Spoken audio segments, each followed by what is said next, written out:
11 months ago, I got laid off. We sold our traditional house, moved into a tiny rental, and then purchased this 399 square foot tiny house. The big question is, are we actually better off now? Today, we're putting our old life and our tiny house numbers up against some of the usual money rules of thumb to see where we really landed. I'm not a financial planner, but I've worked with numbers long enough to know there are some guidelines that come up over and over again. One of the big ones is housing. A lot of planners will tell you that 25 to 30% of your income is about as high as you want your housing costs to go. Once you get far above that, you can end up house poor very quickly. Another common idea is that your essential expenses, things like housing, utilities, basic transportation, groceries, and insurance, shouldn't eat up your entire budget. You still need room for healthcare, savings, and honestly, some enjoyment in your life. And for a lot of people in their 50s and 60s, especially before Medicare, the wild card is health insurance. On my old employer plan, a big part of the premium never even showed up in our monthly budget. My employer covered my premium and we only had to pay for Brian's. Once we were on our own, those costs more than doubled for less coverage. So, any guideline about housing or essentials has to make room for this reality. It's not just, can we afford our house? It's, can we afford our house and the health care we'll need? None of these rules are laws. No one will come to your door if your percentages look different, but they're helpful gut checks. Ask, is our house supporting our life? Or is our life built around keeping the house and the benefits? Maybe the real opportunity isn't living in the perfect traditional house. Maybe it's creating financial flexibility now so you have more options tomorrow. Before the layoff, on paper, we were actually in a pretty healthy place. We had a 1958 house in a neighborhood we liked.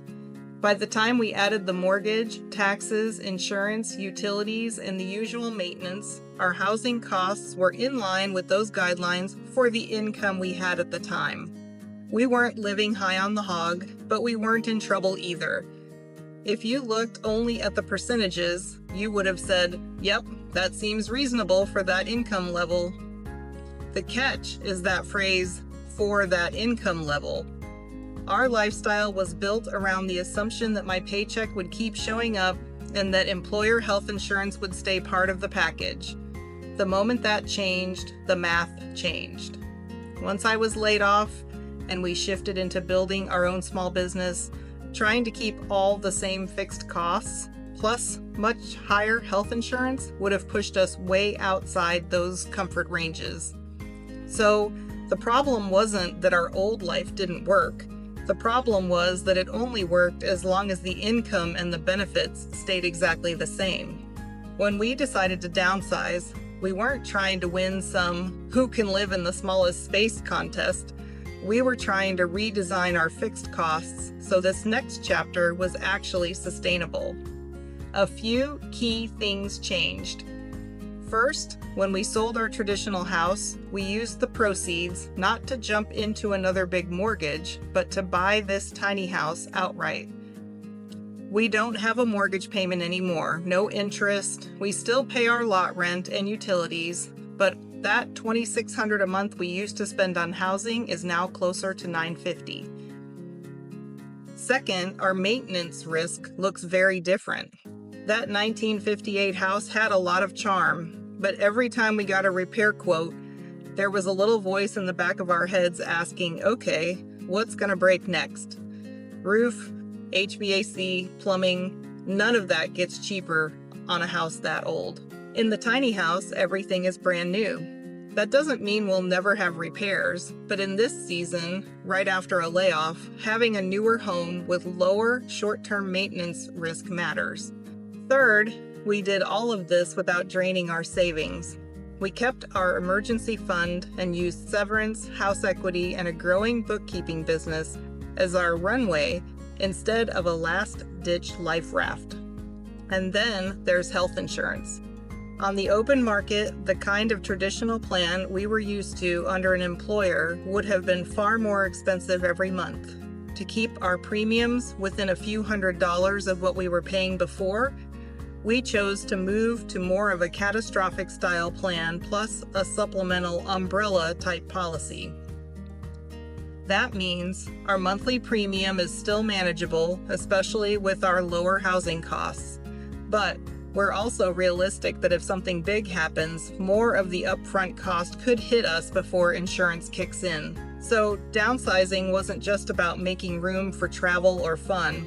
It was also about making room in the budget for realities like much higher healthcare costs and a different kind of coverage. And finally, we drastically lowered the background noise costs. Shorter drives, less time in traffic, lower homeowners and car insurance, fewer square feet to heat, cool, clean, and furnish. We still have bills and we still work, but our fixed expenses no longer assume a corporate salary level of income with employer benefits layered on top.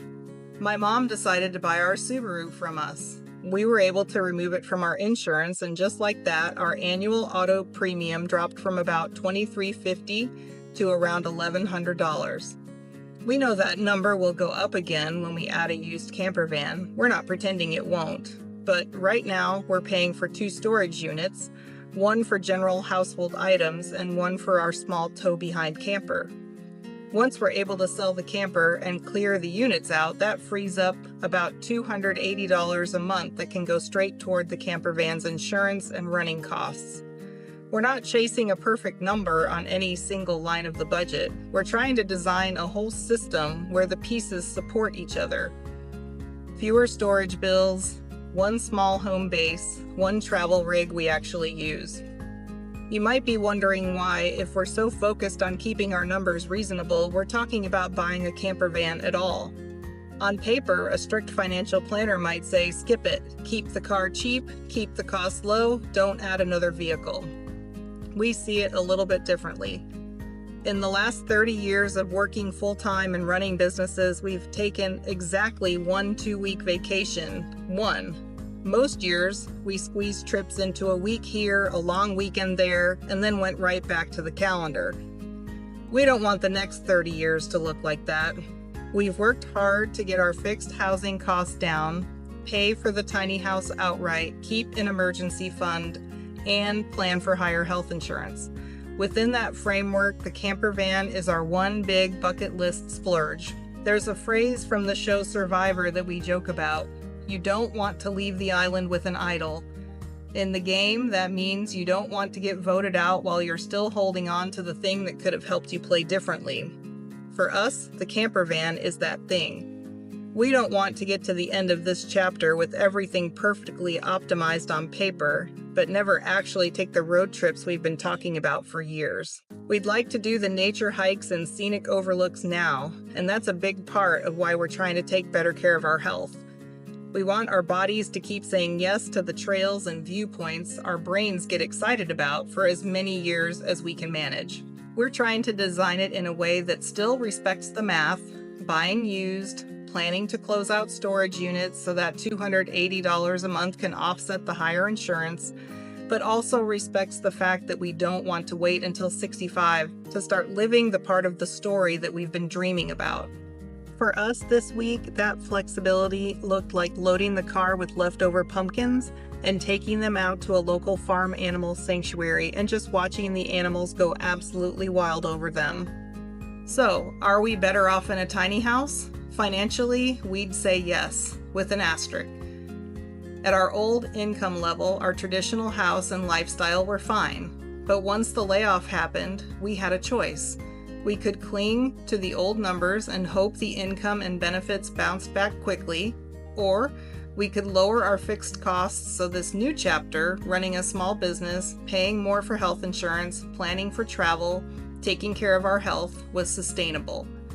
Downsizing didn't magically replace my income. What it did was lower the pressure enough that we could make thoughtful decisions instead of panicked ones.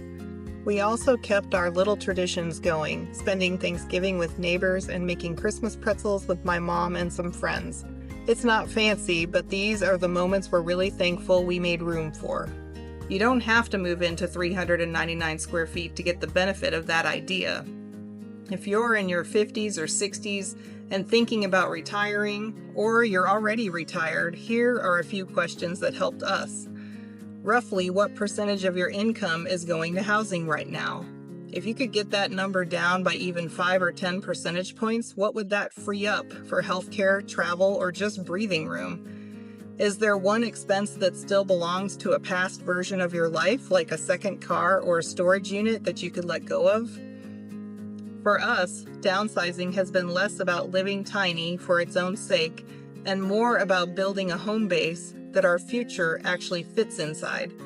And this Thanksgiving week, we're really grateful for our friends, family, and for you, everyone who's been following along with these first 11 months of our journey. Next week, we'll tell you what we found out about health insurance for next year and which option we chose. Thanks for being here and walking through this with us. If you want to see how we keep balancing tiny house life, campervan plans, and midlife reinvention, feel free to subscribe or just say hi in the comments and tell us where you are in your own transition.